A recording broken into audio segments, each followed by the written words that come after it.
काल मार्केटने आपल्या सर्वांना एकदम गुलीगत धोका दिला. म्हणजे तो आपला एक रील स्टार आहे मराठी मधला सूरज चव्हाण, त्याच्या भाषेमध्ये जर म्हटलं तर मार्केटने काल सगळ्यांना गुलीगत धोका दिला.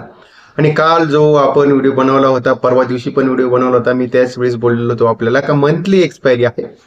मंथली एक्सपायरी असल्यामुळे आपल्याला मार्केटवरती त्या ठिकाणी सेलिंग प्रेशर असणार आहे. आणि आता हे जे सेलिंग प्रेशर असणार आहे ते सेलिंग प्रेशर आपण कसं सहन करायचं, तो हा प्रश्न जास्त त्याचा होता. पण मी आपल्या सर्वांना सांगितलेलं होतं का बँक निफ्टी आपल्याला 60,000 आणि आपला निफ्टी हा 26,500 हा जाणार. थोडाफार आपल्याला त्या ठिकाणी माहिती आहे ज्यावेळेस मंथली एक्सपायरी असते त्यावेळेस मार्केटमध्ये आपल्याला व्हॉलॅटिलिटीचा सामना करावा लागतो. आणि तो जो सामना व्हॉलॅटिलिटीचा काल ज्यांनी सहन केला असेल तर अशांना आज मार्केटने चांगलं रिवॉर्ड दिलं. तर आज एकंदरीतच निफ्टीमध्ये 300 पॉईंटची तेजी बघायला भेटली आणि त्यानंतर बँक निफ्टीमध्ये 550 पॉईंटची तेजी बघायला भेटली. बँक निफ्टी 59,500च्या वरती क्लोज झाला. निफ्टी पण हा जवळजवळ 26,200च्या आसपास क्लोज झाला. म्हणजेच एकंदरीतच जो काय माहोल होता, मी तुम्हाला बोललेलो होतो का हा जो 1-2 दिवस आहे ते असेच असतील, त्यानंतर मार्केटमध्ये परत आपल्याला तेजी बघायला भेटेल. आणि मग आता ही जी तेजी आपण बघितली तर ह्या तेजीनुसार आपण आता बघणार आहोत पहिल्यांदा का आपल्या मार्केटमध्ये आज आपल्याकडे विदेशी गुंतवणूकदारांनी काय काय केलेलं आहे. तर आता त्यामध्ये आपण ह्या ठिकाणी बघून घेऊया का आज नेमके आकडे आलेले आहेत. फायनल आकडे मला ह्या ठिकाणी आलेले नाहीत, पण इथे मला असं दिसतंय का या ठिकाणी आज आपल्याकडे विदेशी गुंतवणूकदारांनी जवळजवळ कॅशमध्ये 4,970 करोड रुपयाची खरेदी केली. डीआयजने आपल्या 5,984 करोड रुपयाची खरेदी केली. मी काल जो व्हिडिओ बनवला होता त्यामध्ये आपल्याला बोललेलो होतो का कालच्याही दिवशी मार्केटमध्ये आपल्याकडे विदेशी गुंतवणूकदारांनी काय केलं होतं. तर त्यांनी आपल्याकडे आपल्या इंडेक्स फ्युचरमध्ये जवळजवळ 2,300 करोड रुपयाची त्या ठिकाणी सेलिंग केली होती. 785 करोड रुपयाची आपल्याकडे कॅशमध्ये खरेदी केली होती आणि फक्त 130 करोड रुपयाची स्टॉक फ्युचर खरेदी केली होती. म्हणजे नेट जर आकडा बघितला तर तो 1,500 करोड रुपयाच्या आसपासचा सेलिंगचा आकडा कालचा होता. पण जो आजचा आकडा आलेला आहे, आजचा आकडा अजून म्हणजे जो आपण म्हणूया जो फायनल आकडा आहे, फायनल आलेला नाही पण एकंदरीत आकडे माझ्या माहितीप्रमाणे पॉझिटिव्ह आलेले असणार आहेत. तर बघा आजचा जो दिवस आपण बघितला तर एकदमच मार्केटमध्ये गॅप अप ओपनिंग झालं आणि त्यानंतर मोठी तेजी बघायला भेटली. आज आपल्याला मार्केटमध्ये सगळ्यांनाच डीपला बाय करायची संधी मार्केटने दिली. म्हणजेच मार्केटने 26,000च्या खाली सुद्धा बराच वेळ घालवला आणि आज जी काही तेजी झाली मार्केटवरती ती तेजी आपल्याला त्या ठिकाणी सगळी तेजी आपल्याला स्क्रीनवरती बघायला भेटली. ज्या वेळेस तेजी आपल्याला चांगल्या प्रकारे संपूर्णपणे आपल्या डोळ्यासमोर तेजी बघायला भेटते त्यावेळेस ती तेजी टिकाऊ असते, टाकाऊ नसते. पण मार्केट का वरती गेलं तर झालं असं का आता हे जे पुढच्या महिन्यामध्ये फेडची मीटिंग होणार आहे त्या फेडच्या मीटिंगमध्ये असा अंदाज आहे का फेड व्याजदर कमी करण्याची शक्यता आहे. आणि ते फेड व्याजदर कमी करण्याची शक्यता असल्या कारणामुळे डाव जोन्समध्ये आणि नॅसडॅक मध्ये मोठी तेजी बघायला भेटली आणि तिकडे त्या प्रमाणामध्ये तसं करेक्शन झालेलं होतं. जवळजवळ आपण बघितलंय का साधारणतः 6 ते 7% करेक्शन झालेलं होतं. त्या ठिकाणी जरा थोडीशी आपण म्हणूया शॉर्ट कव्हरिंग किंवा आपण असंही म्हणू शकतो का थोडीशी रिलीफ रॅली आली आणि हा डाव जोन्स आहे तो जवळजवळ 700-750 पॉईंट वरती गेला आणि त्याचा फायदा आज आपल्याला झाला आणि आज आपलं मार्केट सुद्धा एकदम चांगल्या प्रकारे वरती गेलं. आज या ठिकाणी आपण इंडेक्समध्ये जर बघितलं तर निफ्टीमध्ये जवळजवळ त्या ठिकाणी आपल्याला 320 पॉईंटची तेजी बघायला भेटली. बँक निफ्टीमध्ये 700 पॉईंटची तेजी बघायला भेटली 1.25% आणि फिन निफ्टीमध्ये 1.5%ची तेजी. मिड कॅप निफ्टीमध्ये 1.5%. निफ्टी नेक्स्ट 50 मध्ये सुद्धा चांगल्या प्रकारे तेजी बघायला भेटली. स्मॉल कॅप मिड कॅप मध्ये 1.25%ची तेजी होती. आयटी सेक्टरमध्येही चांगल्या प्रकारे 1.5%ची तेजी होती. फार्मामध्येही चांगली तेजी होती आज. त्याच्यानंतर निफ्टी प्रायव्हेट बँक असेल, निफ्टी ॲटो, निफ्टी मेटल सेक्टरमध्ये तर एक आज मस्तपैकी चांगली आपल्याला 2%ची रॅली बघायला भेटली. रिअलिटी सेक्टरमध्ये अजून काही एवढं खास आपल्याला मूव आलेलं नाहीये पण आपल्याला त्या ठिकाणी रिअलिटी सेक्टरमध्ये सुद्धा एक चांगला मूव बघायला भेटू शकतो.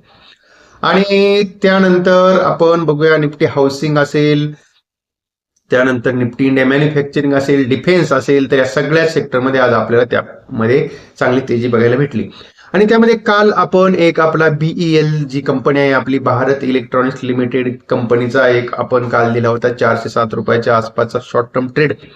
आज त्याने जवळजवळ 417 रुपयाच्या आसपासचा आपला टॉप मारला. त्यानंतर काल आपण जवळजवळ 780 रुपयाच्या आसपास आपला हिंदाल्को बाय करण्यासाठी आपल्या ग्रुपवरती शेअर केला होता आणि त्याचं टार्गेट पहिलं 800 होतं, आज त्याने 800 रुपयाचं आपलं टार्गेट त्या ठिकाणी पूर्ण केलेलं आहे. रिलायन्स आपण 1500 साधारणतः 20च्या आसपास पासून आपण आपल्या ग्रुपवरती शेअर करतोय, बाय करा 1600 पर्यंत जाईल. आज तो 1575 रुपयापर्यंत रिलायन्स सुद्धा गेलेला होता. तर ह्या अशा प्रकारे जे आपले स्विंग ट्रेड असतात तर ते जर आपल्याला पाहिजे असतील तर त्याकरता आपला आहे टेलिग्रामचा पेड ग्रुप. त्या पेड ग्रुपची फी आपली एका वर्षाची फक्त 1350 रुपये आहे. त्याची लिंक त्या ग्रुपची तुम्हाला त्या ठिकाणी दिलेली आहे. मी लिंक जी काही लिंक आहे त्याची लिंक तुम्हाला डिस्क्रिप्शनमध्ये खाली दिलेली आहे. त्या ठिकाणी टेलिग्राम पेड ग्रुप चॅनल आहे, त्या लिंकवरती क्लिक करायचं. त्या ठिकाणी 1350 रुपये तुम्ही पे केल्यानंतर तुम्हाला तुमचा व्हॉट्सअप नंबर ते टाकावा लागेल. त्या नंबरवरती तुम्हाला आपल्या चॅनलची लिंक येते आणि त्या लिंकनुसार आपण तो आपला चॅनल जॉईन करायचा. त्यावरती आपल्याला स्विंग ट्रेड जे असतात ते आपण त्या ठिकाणी शेअर करत असतो. त्याचप्रमाणे आपण आपला याचा विप्रो सुद्धा आपण अराउंड 246 रुपयाच्या आसपास आपण एक आपल्या ग्रुपवरती शेअर केला होता. त्यानेही आज आपल्याला त्या ठिकाणी 250 रुपयापर्यंतचा भाव त्या ठिकाणी दाखवला. आणि त्याबरोबरच आपण कालही एक आपला निफ्टीचा एक कॉल दिलेला होता बाय करण्यासाठी आणि तो कॉल आपण दिला होता अराउंड 110 रुपयाच्या आसपास. टार्गेट पहिले 135 त्यानंतर 150 रुपये असं दिलं होतं. काल त्या नंतर तो कॉल घेतल्यानंतर एक आपलेच आहेत क्लायंट आहेत आणि त्यांनी जवळजवळ एका ट्रेडवरती 60,000 रुपये कमवले आणि त्याच्यानंतर मला त्यांनी तो जो आहे त्याच्यावर स्क्रीनशॉट तो आहे माझ्या व्हॉट्सअप नंबरवरती शेअर केला. आणि बरोबर त्याचप्रमाणे आजही आपण एक निफ्टीचा कॉल बाय करण्यासाठी दिला होता सकाळी अराउंड 150 रुपयाच्या आसपास. टार्गेट आपलं 175-70च्या आसपास होतं आणि तेही टार्गेट आपलं 15-20 मिनिटांमध्ये पूर्ण झालं. पण त्यानंतर मार्केटमध्ये आपल्याला मोठी एक अशी शॉर्ट कव्हरिंग बघायला भेटली आणि शॉर्ट कव्हरिंग तर नाही म्हणता यायची कारण आता ही खरेदी नवीन झाली कारण कालच आपली मंथली एक्सपायरी संपलेली होती. तर आता एकंदरीतच आपण थोडंसं जाऊया अमेरिकेचे मार्केट काय सांगतायत. तर या ठिकाणी आपण बघू शकता का डाव जोन्स मध्येही आज एक आपल्याला चांगल्या प्रकारे तेजी बघायला भेटते का नाही भेटते. ओके, आता हा डाव जोन्स आहे तो साधारणतः जवळजवळ 85 पॉईंटच्या आसपास आज आहे वरती.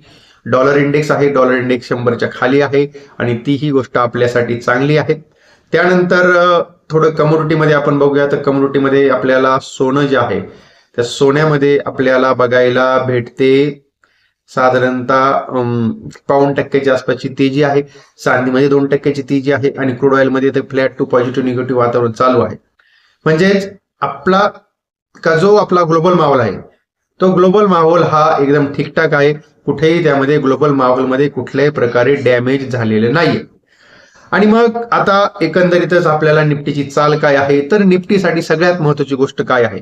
निफ्टीसाठी सगळ्यात महत्वाची गोष्ट आहे का निफ्टीचा जो लाईफ टाईम हाय आहे तो अजून निफ्टीनं क्रॉस केला नाहीये.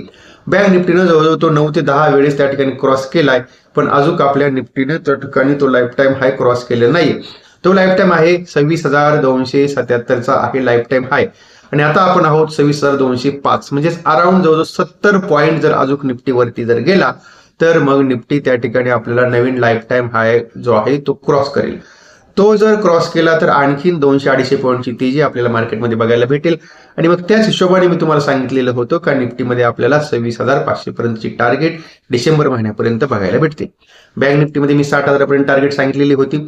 अराउंड 59,600-650 पर्यंत आपण गेलोय. मी माझ्या सांगितलेल्या वचनातून मुक्त झालो. पण आता या ठिकाणी आपल्याला निफ्टीसाठी जर सपोर्ट म्हटलं तर त्या जो आहे तो सपोर्ट कोणता आहे तर आपल्याला साधारणतः पिव्होट पॉईंट नुसार जो सपोर्ट निफ्टीसाठी आहे तो आहे 26,050. जोपर्यंत निफ्टी आता 26,050च्या वरती आहे तोपर्यंत सगळ्या गोष्टी एकदम ऑल इज वेल आहेत. मग खरेदी कधी करायची तर खरेदी करण्यासाठी निफ्टीचा जो आहे बाय झोन तो बाय झोन अराउंड हाच आहे. आता आपल्याला 26,000 आणि 100च्या जवळ जर निफ्टी भेटला तर निफ्टी आपल्याला 26,100च्या आसपास निफ्टी आपण त्या ठिकाणी बाय करू शकता. आणि तिथे बाय केल्यानंतर जे टार्गेट आपल्याला भेटेल पहिलं टार्गेट आपलं राहील 26,250 आणि त्यानंतर टार्गेट आपलं थोडं पोझिशनर राहील 26,500. आपली ही टार्गेट त्या ठिकाणी आहेत. आणि मग आपल्याला जर एखाद्याला निफ्टी फ्युचर खरेदी करायचं नसेल तर त्या ठिकाणी तुम्ही मार्जिन ट्रेडिंग फंडिंग मध्ये निफ्टीचा ETF सुद्धा घेऊ शकता. म्हणजे त्यामध्ये तुम्हाला काय होईल तुमच्याकडे जर समजा 1 लाख रुपये असतील तर त्याच्या अगेन्स्ट तुम्हाला 4 लाख रुपयाचे निफ्टीचे ETF घेता येतील. होतं काय का म्हणजे आज मी बघितलं का निफ्टी नंतरच्या वेळेस का निफ्टीचा स्पॉट वाढला पण निफ्टीच्या फ्युचरचा प्रीमियम वाढला नाही, आणि त्यानंतर एवढ्या लाईफ टाईम हायला फ्युचरचा प्रीमियम जो काय आहे, एखादा फ्युचरचा लॉट विकत घेणं म्हणजे एक धोका पत्करल्यासारखं होतं, आणि त्यामुळे मग आपण त्या ठिकाणी निफ्टीचा ETF बाय करू शकता. आणि मार्जिन ट्रेडिंग फंडीमध्ये घ्या, त्याला काही एवढा फरक पडत नाही. तुम्हाला महिन्याला त्याला काय साधारणतः व्याज जर बसेल किती टक्क्याच्या, 5% आसपास व्याज महिन्याला बसेल तुम्हाला, साधारण 9-10% आसपास MTF मध्ये व्याज दर आहे. पण जर निफ्टी तुमचा समजा 2% वाढला तर 4% त्या म्हणजे साधारणतः तुम्ही 4 पट क्वांटिटी घेता, म्हणजे तुम्हाला त्या ठिकाणी त्याच्या साधारणतः 8 पट तुम्हाला त्या ठिकाणी तुम्हाला प्रॉफिट होईल. तर ह्या प्रकारे तुम्ही ह्या ठिकाणी निफ्टीचा ETF घेऊ शकता. जर निफ्टी 26,100च्या आसपास जर आला तर, आणि टार्गेट आपले 26,500. आणि मी तुम्हाला काल परवाही सांगितलं होतं, don't short in Nifty and bank Nifty, कारण सध्या निफ्टी आणि बँक निफ्टी शॉर्ट करायच्या मनस्थितीमध्ये नाही. होतंय काय बघा, इथे आपल्याला तुम्हाला त्या ठिकाणी मार्केट काय करतंय, मार्केट आपल्याला थोडंसं गुलीगत धोका देतं आणि त्यानंतर डायरेक्ट एकदमच असा गॅप अप ओपनिंग होतं. तुम्ही जाल 51 पॉईंट, 101 पॉईंट वगैरे, 50 पॉईंट म्हणजे 100 पॉईंट पण नाही भेटणार, 51 पॉईंट निफ्टीच्या याच्यामध्ये शॉर्ट करण्यासाठी जाल आणि तिथून तुम्हाला मार्केट एकदम मोठा असा आपण काय म्हणतो, एक मोठा मार्केटमध्ये तुम्हाला मोठी तेजी येईल, तुमच्यावाला SL पण वाजेल सकाळचंच, लॉस बघून जाईल. त्यामुळे सध्या तरी निफ्टी आणि बँक निफ्टीमध्ये शॉर्ट करायचा काही म्हणजे मनात विचार पण आणू नका. बँक निफ्टीचा चार्ट जर बघितला तर बँक निफ्टीचा चार्ट काय आहे ते आपण या ठिकाणी एकदा जाणून घेऊ. बँक निफ्टीचा चार्ट आहे आणि हा चार्ट नुसार आपण परत एक नवीन लाईफ टाईम हाय बँक निफ्टीने मारलेला आहे. बँक निफ्टीचा सध्या मजाच मजा आहे, मौजे मौजे आहे.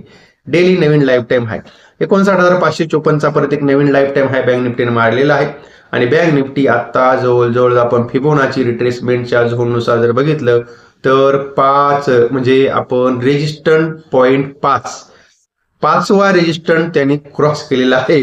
त्यामुळे आता बँक निफ्टी हा एकदम फुल फॉर्म मध्ये आहे, फुल तेजीमध्ये आहे, आणि तो थोडा जर डिप आला जर खरेदी करायचा असेल तर त्या ठिकाणी बँक निफ्टीला बाय करण्यासाठी झोन आहे आपला 59,200च्या आसपास. जर बँक निफ्टी भेटला तर तुम्ही त्या ठिकाणी बँक निफ्टी कॅश मध्ये घ्यायचा, ते बँक निफ्टीचा ETF बाय करा, किंवा त्या ठिकाणी एखादा इन द मनी कॉल घेऊ शकता. पण तुम्हाला SL त्या ठिकाणी ठेवायचा 59,000चा, आणि टार्गेट तुम्हाला त्या ठिकाणी भेटेल 59,600चं टार्गेट, त्यानंतर 60,000चं टार्गेट तुम्हाला बँक निफ्टीमध्ये बघायला भेटेल. तर ही टार्गेट आपल्याला बँक निफ्टीसाठी फिक्स आहेत.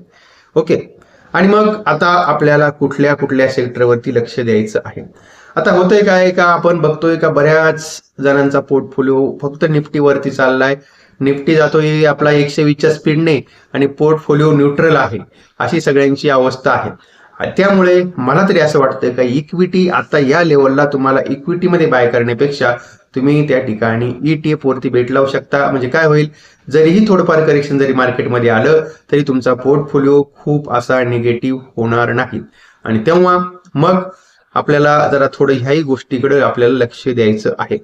आणि आता बाकीचं मग आता दुसरं आपल्याला उद्या कुठले स्टॉक आपल्या रडारवरती असतील तर आता ते उद्या मार्केटवरती आपण बघूया का, म्हणजे उद्या कुठल्या सेक्टरमध्ये आपल्याला तेजी बघायला भेटेल त्यानुसार आपण उद्या असं बघूया, ठरवूया.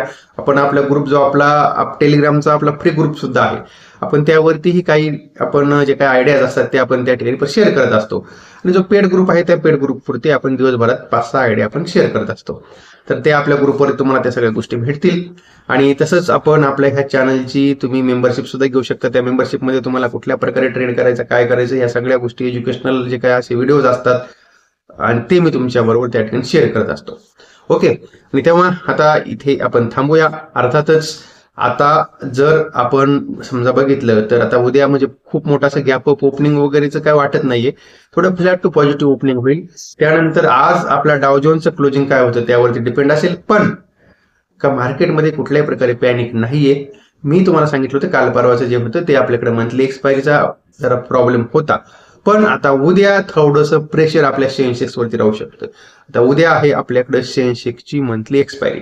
आता सेन्सेक्सची मंथली एक्सपायरी आहे, आता सेन्सेक्सच्या मंथली एक्सपायरीमध्ये सेन्सेक्स वरती थोडाफार प्रेशर आपल्याला असू शकतो. आणि बाकीचा जे असेल बाकी आपल्या निफ्टी बँक निफ्टीवरती त्या ठिकाणी इतका काही प्रेशर असणार नाही, कारण आता आपण बघतोय खालच्या जो 26,200च्या वरती आपण क्लोज झालोय, म्हणजेच आपल्याला थोडंसं आणखीन 1% एज आपल्याला त्या ठिकाणी वरती जाण्याचा आहे. ओके. आणि तेव्हा आता इथे आपण थांबूया. अर्थात हा जो काही सगळा व्हिडिओ होता तो सगळा व्हिडिओ मी आपल्यासाठी एज्युकेशनल पर्पज म्हणून बनवला होता. आणि या व्हिडिओमध्ये तुम्हाला कुठल्याही प्रकारे खरेदीचा किंवा विक्रीचा सल्ला मी दिला नाही. आपण याची कृपया नोंद घ्या. कुठलाही ट्रेड करताना आपण आपल्या जबाबदारीवरती ट्रेड करा. ओके. आता तेव्हा इथे आपण थांबतोय. आपण आता परत भेटूया नवीन विषयासह.